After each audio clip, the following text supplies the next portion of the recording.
From the brutal forced killing of Chinese babies in the 1980s and 90s to live forced organ harvesting of religious dissidents, the Chinese Communist Party has no regard for human life. Stephen Mosier is the author of The Devil and Communist China. He personally witnessed some harrowing tales of forced abortion enforced under the command of the CCP. I sat down with him to unpack some of the regime's worst human rights abuses. Here's a look. Stephen Mosier, really an honor to sit down with you. Well, thank you. You've written extensively on China over the years.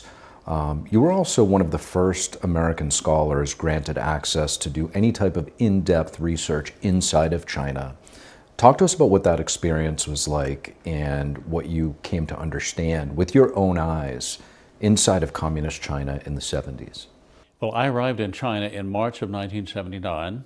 I was part of the scholarly exchange group of 50 that was sent to China by the United States after we normalized diplomatic relations. I was the only one in that group allowed to do unsupervised research among the Chinese people themselves. You know, when I went to China, I had been educated at Stanford University. And we had a number of people at Stanford University who were very, very much admirers of the Chinese Communist Party and of Chairman Mao. We had Professor John Gurley in the economics department writing books about how wonderful Mao's economic plans were and how the communes had greatly improved the lives of the Chinese people. We had the former Democrat candidate Kamala Harris's father, Professor Harris at Stanford, who was also a big believer in the success of communist China's effort to create a new socialist man and a new socialist woman. And so those were kind of the attitudes that I took with me when I went to China. It didn't take very long for the Chinese people to convince me that all of that was simply a fantasy created in the minds of Western socialist-minded people.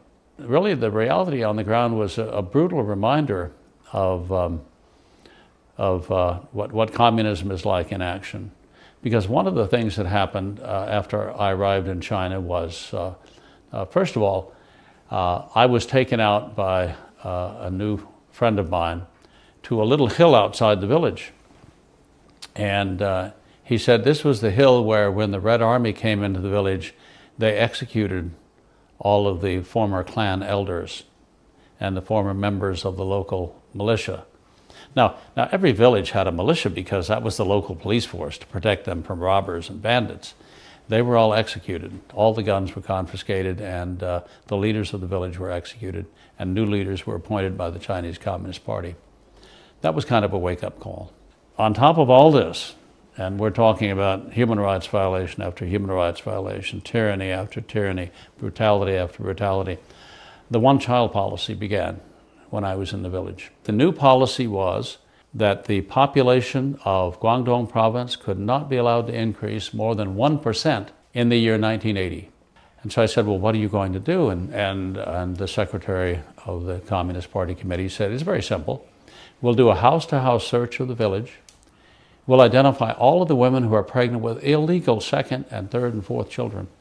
And then we will tell them they must get abortions. Communist officials would say things like, you there who are 9 months pregnant, don't think you can simply stay in this lockup until you give birth, because we will not allow you to take your baby home.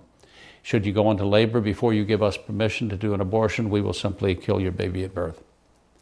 I went with these women as they were taken to the local medical clinic and aborted by cesarean section. Again, some of them, most of them were 7, 8, 9 months pregnant. They decided to do two things to stop these babies from being born, to stop the population of Guangdong province from increasing, right?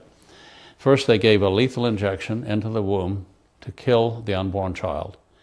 And then 24 to 48 hours later, they would do the cesarean section abortion and remove the now dead or dying baby.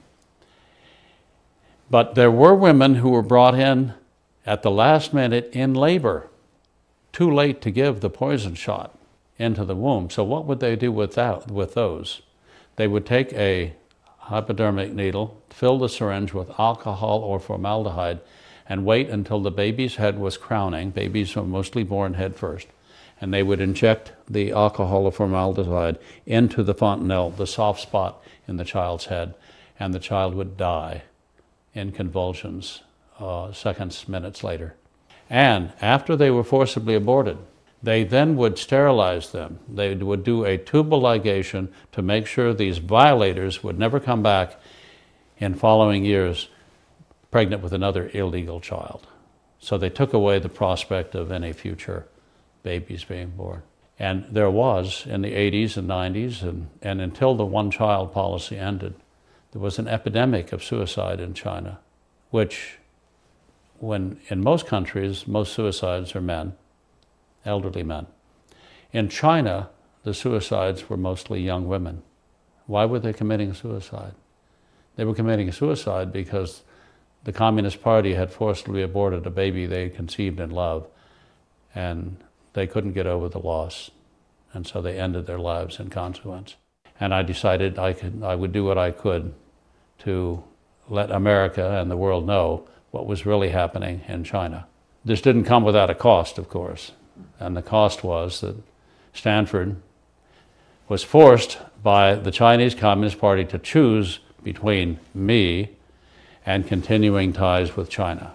Literally, they were told that your scholarly exchange agreement with China between Stanford and the Ministry of Education will be ended unless you punish Stephen Mosher severely. And punish me they did. They sent me packing.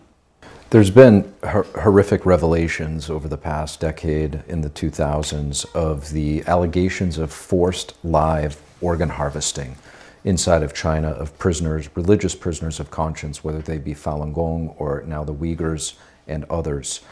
A lot of people's reaction to that is just simply, and there's been films titled with regard to this topic, hard to believe. Based on what you've seen with your own eyes inside of China, do you think that this crime that we're speaking of is possible? Oh, I think forced organ harvesting in China is a big business, because you see they have literally a captive population of people to harvest from. Many years ago, looked into this whole topic in depth because it was of a piece with the other human rights violations that I had earlier studied in China and documented. And I became convinced that Falun Gong, first and foremost, but also other political prisoners of conscience and other minorities were being tissue typed when they were arrested. And if they were a tissue match for a Communist Party official who needed a new heart or lung or liver or cornea, that they would be killed for that purpose.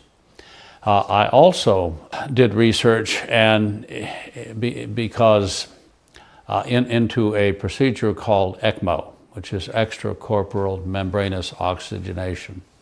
One of my sons was born prematurely and had to have this artificial heart-lung machine, this extracorporeal membranous oxygenation, used to allow his lungs to mature so he could live, and he's quite well and healthy now. He's 30 years old. But this technology was taken to China by a particular doctor and now is used to make organ harvesting even more profitable, because before the advent of this heart-lung machine procedure, you could just harvest a heart, but by the time you harvested the heart, the other organs would have started decaying. Now what you do is you use the extracorporeal oxygenation to continue the blood flow to the organs while you cut off the blood flow to the brain, killing the donor, but allowing you to harvest not just a heart or a liver, but a heart and a liver and a lungs and all the other organs as well, because it keeps the organs perfused with blood. This was a technology that came from the United States, invented to save lives, which is now being used to make forced organ harvesting in China even more profitable for the communist officials in charge. I have told officials at the Vatican, I have told officials at the US State Department, I have testified before the British Parliament on human rights abuses in China, including kinds of abuses. I am absolutely convinced that forced organ harvesting began decades ago, and it has gotten more common and more sophisticated over the years, and that people are being deliberately killed in China for their organs. And the only thing you need to know to prove that is happening is that you can order a heart or transplant in advance. That can only happen if someone is killed for the purpose of providing you with that heart. You see, because everywhere else in the world, you sign up and you wait.